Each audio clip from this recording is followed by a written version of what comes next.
మానవుడి నిత్యాన్వేషణ, రోజువారీ జీవితంలో భగవంతుణ్ణి అనుభవంలోకి తెచ్చుకోవడం మీద ప్రసంగాల వ్యాసాల కూర్పు. 1వ పుస్తకం ముందు మాట. Yogoda Satsanga society of India self realization fellowship 3వ అధ్యక్షురాలు గారు చెప్పిన ముందు మాట. మొట్టమొదటిసారిగా నేను పరమహంస యోగానంద గారిని చూసింది సాల్ట్ లేక్ పట్టణంలో. వారొక విశాలమైన మంత్రముగ్ధులైన శ్రోతల ముందు మాట్లాడుతుండగా చూశాను. అది 1931వ సంవత్సరం. కిక్కిరిసిన ఆడిటోరియంలో వెనక నిలబడ్డాను. ఉపన్యాసకులు, వారి మాటలు తప్ప మరొకటి ఎరగనంతగా నేను నిశ్చేష్టురాలిగా అయిపోయాను. నా హృదయాన్ని, మనస్సును ముంచేస్తూ నా ఆత్మలోకి ప్రవహిస్తున్న ఆ జ్ఞానం, దివ్య ప్రేమలలో నా అస్తిత్వమంతా లీనమైంది. నేనెప్పుడూ భగవంతుణ్ణి ఏ విధంగా ప్రేమించాలని కోరుకున్నానో వీరు అదే విధంగా ఆయన్ని ప్రేమిస్తున్నారు. వీరికి భగవంతుడు తెలుసు, వీరినే నేను అనుసరించవలసింది అన్న ఒకే ఒక్క ఆలోచనలో ఉండిపోయాను. ఆ క్షణం నుంచి నేను అదే చేశాను. పరమహంస గారితో ఉన్న ఆ తొలుతటి రోజుల్లో పరివర్తనకారక సామర్థ్యమున్న వారి మాటలు నా జీవితంలో తెచ్చిన మార్పును గమనించిన నేను అన్ని కాలాలకు వారి ఉపదేశాలను దాచి ప్రపంచానికి అంతటికీ అందజేయవలసిన ఆవశ్యకత ఉందని నాకు అనిపించింది. పరమహంస యోగానంద గారితో నేనున్న అనేక సంవత్సరాలలో ఆయన ఉపన్యాసాలను, తరగతులను, ఇంకా అనేక వ్యావహారికమైన ప్రసంగాలను, వ్యక్తులకు ఇచ్చిన సలహాలను, నిజంగా అదొక అద్భుతమైన భగవత్ ప్రేమ, జ్ఞానాల భాండాగారం రాసిపెట్టడం నాకు లభించిన పవిత్రమైన, ఆనందమయమైన విశేషాధికారం అయింది. గురుదేవులు మాట్లాడుతుండగా ఆయన ఉత్సాహపు చురుకుదనం తరచుగా ఆ ప్రసంగపు దూకుడులో వెల్లడవుతూ ఉండేది. నిమిషాల తరబడి గుక్క తిప్పుకోకుండా ఒక్క పట్టున ఆయన మాట్లాడేవారు. అలా 1 గంట సేపు కొనసాగించేవారు. కూర్చుని వింటున్నవారు పరవశులవుతుండగా నా కలం పరుగులు తీసేది. వారి మాటలను షార్ట్ హ్యాండ్లో రాస్తుండగా ఏదో విశేషమైన కృప దిగి వచ్చినట్టుగా గురువుగారి మాటలు తక్షణమే కాగితం మీద షార్ట్ హ్యాండ్ పదాలుగా తర్జుమా అయ్యేవి. వాటి నకలు ప్రతి వ్రాయడం ఈ రోజుకు కూడా ఒక ధన్యమైన పనిగా కొనసాగుతూ వస్తున్నది. ఇంతకాలం గడిచాక కూడా నా దగ్గరున్న కొన్ని రాతప్రతులు 40 ఏళ్లకు పైబడినవి. వాటి మరొక ప్రతి వ్రాస్తున్నప్పుడు విస్మయం కలిగించే విధంగా నేను వాటిని నిన్నే రాశానా అన్నట్టుగా అవి నా మనస్సులో తాజాగా ఉన్నాయి. ప్రతి ఒక్క నిర్దిష్టమైన వాక్యాన్ని, గురుదేవుల గొంతు పలికే తీరును నేను లోపల ఇంకా వినగలుగుతున్నాను. గురుదేవులు తమ ప్రసంగాల కోసం కొద్దిపాటి ముందస్తు తయారీ కూడా చేసుకునేవారు కాదు. ఒకవేళ తయారీ అంటూ ఏమన్నా ఉంటే అవి యథార్థమైన గమనికలు 1 2 హడావిడిగా రాసుకున్నవి ఉండేవి. చాలా తరచుగా కారులో మందిరం వైపు వెళ్ళే దారిలో ఆయన మాలో ఒకరిని అకస్మాత్తుగా అడిగేవారు, ఈరోజు నేను మాట్లాడాల్సిన విషయం ఏమిటి అని. ఆయన తన మనస్సును దానిపైన కేంద్రీకరించేవారు. తర్వాత తనలో ఉన్న దివ్య ప్రేరణా భాండాగారం నుండి ఆశువుగా ఆ విషయం మీద మాట్లాడేవారు. మందిరాల్లో గురుదేవులు మాట్లాడవలసిన విషయాలు నిర్ణయమై వాటి గురించి ముందుగానే ప్రకటన చేసేవారు.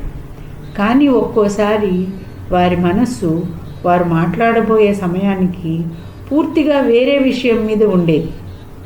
ఆ రోజు ప్రసంగ విషయం ఏమైనప్పటికీ గురుదేవులు ఆ క్షణంలో తమ మనస్సు ఏ సత్యాల మీద తల్లీనమై ఉందో ఆ అమూల్యమైన జ్ఞానాన్ని ఒక నిలకడైన ప్రవాహంలా తమ స్వకీయ ఆధ్యాత్మిక అనుభవం నుంచి, అంతర్జ్ఞాన గ్రహణాల సమృద్ధి నుంచి వెలిబుచ్చేవారు. చాలా మట్టుకు అలాంటి సందర్భాల్లో అనేక మంది జనాలు ప్రసంగం పూర్తయిన తర్వాత వారి దగ్గరికి వచ్చి తమను వేధిస్తున్న ఒకానొక సమస్యకు పరిష్కారాన్ని చూపినందుకు, లేదా బహుశా వాళ్ళు ప్రత్యేకంగా ఆసక్తులై ఉన్న ఒకానొక తాత్విక భావనను వివరించినందుకు ఆయనకు కృతజ్ఞతలు చెప్పేవారు. కొన్నిసార్లు వారు ప్రసంగం చేస్తుండగా గురుదేవుల చేతన ఎంతగా ఉన్నతి నొందేదంటే ఆయన తాత్కాలికంగా శ్రోతలను మరచిపోయి భగవంతుడితోనే నేరుగా మాట్లాడేవారు. ఆయన సంపూర్ణ అస్తిత్వం అంతా దివ్యానందం, ప్రేమ మత్తతలో మునకలేస్తుండేది. ఆ ఉన్నత చేతనా స్థాయిలలో ఆయన మనసు సంపూర్ణంగా దివ్య చైతన్యంతో ఏకమై ఉండేది. ఆయన అంతర్లీనంగా సత్యాన్ని గ్రహించేవారు, తాను ఏమి చూస్తున్నది వర్ణించేవారు. కొన్ని సందర్భాల్లో ఆయనకు భగవంతుడు జగన్మాతగానో, లేదా వేరే ఇంకొక భావనలోనో, లేదా మన ఒకానొక గొప్ప గురువులుగానో, లేదా ఇతర మహాత్ములు దివ్య దర్శనంలో వారి ముందు సాక్షాత్కరించేవారు. అలాంటి సమయాల్లో శ్రోతలు కూడా తమందరిపైన కురిసిన ప్రత్యేకమైన ఆశీర్వాదాలను గాఢంగా అనుభూతి పొందారు. గురుదేవులు ఎంతగానో ప్రేమించిన సెయింట్ ఫ్రాన్సిస్ ఆఫ్ అసిసి అలా ఒకానొక సందర్భంలో వారికి దర్శనమిచ్చారు. గురుదేవులు ప్రేరణ పొంది భగవాన్ భగవాన్ భగవాన్ అనే అందమైన పద్యాన్ని రచించారు. అజ్ఞానాంధకారం తొలగిన వారిలో ఆత్మ సూర్యుడిలా ప్రకాశిస్తుందని భగవద్గీత ఆత్మ సాక్షాత్కారం పొందిన సద్గురువులను ఆ మాటల్లో వర్ణిస్తుంది. పరమహంస గారి ఆధ్యాత్మిక తేజాన్ని చూసి ఒకరు అమితమైన భయభక్తుల్లో మునిగిపోవచ్చు. కానీ వారి సహృదయత, సహజత్వం, నిలకడైన అణుకువ ప్రతి ఒక్కరిని వెంటనే సౌకర్యంగా ఉండేట్లు చేస్తాయి. శ్రోతలలోని ప్రతి ఒక్కరూ గురుదేవుల ప్రసంగం వ్యక్తిగతంగా తమని ఉద్దేశించే మాట్లాడినట్టుగా అనుభూతి పొందేవారు. గురువుగారి పట్ల ప్రేమ పుట్టించే గుణాలలో ఒకటైన ఆయన హాస్య చతురత గురించి చెప్పుకోనక్కర్లేదు.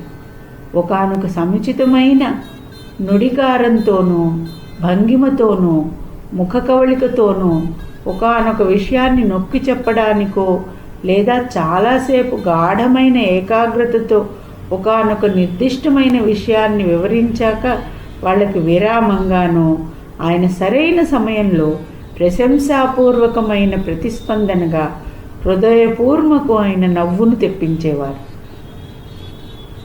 ఒక పుస్తకపు పేజీలలో పరమహంస యోగానంద గారి విశిష్టమైన, సార్వజనీనమైన, ప్రగాఢమైన, ప్రేమపూర్వక వ్యక్తిత్వాన్ని విస్పష్టంగా వివరించటం కష్టం. ఈ కొద్దిపాటి నేపథ్యం ద్వారా ఒక వ్యక్తిత్వ వీక్షణాన్ని ఇవ్వడం ద్వారా ఈ పుస్తకంలో ఇచ్చిన ప్రసంగాలను చదివే పాఠకుడి సంతోషం, మెప్పుదల మరింత పెరుగుతాయి అనేది నా చిన్న ఆశ.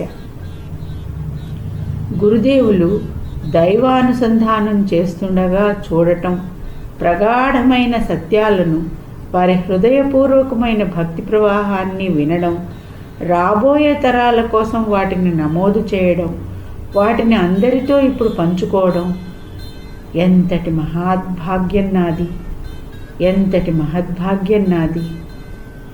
గురుదేవుల మహనీయమైన ఉపదేశాలు భగవంతుడి పట్ల నిశ్చలమైన విశ్వాసం అనే ద్వారాలను మరింత విశాలంగా తెరిచి మనందరి ప్రియతమ తండ్రి, తల్లి, శాశ్వత స్నేహితుడైన ఆ భగవంతుడి పట్ల గాఢమైన ప్రేమను ప్రసాదించాలి.